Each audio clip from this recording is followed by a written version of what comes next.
It's a long offseason in college football, and so there's some teams that I've already switched up on. Like with Texas Tech, I had them 24th in my initial rankings, and I've already bumped them up to 14th. That's where I have them right now. And I've just sat and marinated and thought about the Red Raiders a little bit more and what they've done this offseason with their portal class. And I just have a lot more faith in them than I initially realized. I think that defensive front is just more legit the more I think about it with all the additions they have, David Bailey, Romello Height. And so I've bumped them up. I think they're in fringe playoff contention.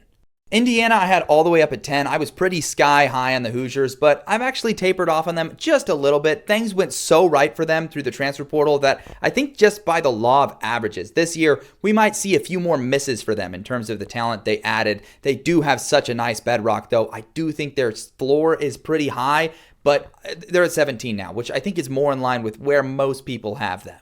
I dropped Michigan down from 14th to 19th. I know they were doing some good things toward the end of the year on offense, but I forgot how truly awful they were on the offensive side of the football. And revisiting some of those things and those stats, it just feels like they might be a little further off offensively than maybe I'm thinking. It's a pretty minuscule change. I still think overall they'll figure things out, especially with the new offensive coordinator, but especially with the freshman factor, Bryce Underwood. I don't care how much you're paying a kid. If he's a true freshman, there's going to be some growing pains.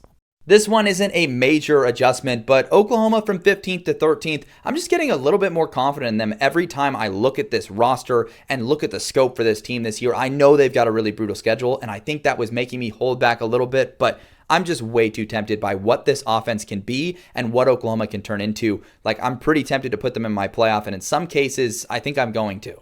And then there's BYU. I had them in the top 25. I felt like I might have been underrating them a little bit, but I just really do not like when there's weird off the field stuff. And with Retzloff, there is. We don't know if he's going to play. I know some BYU fans are saying he was the problem last year.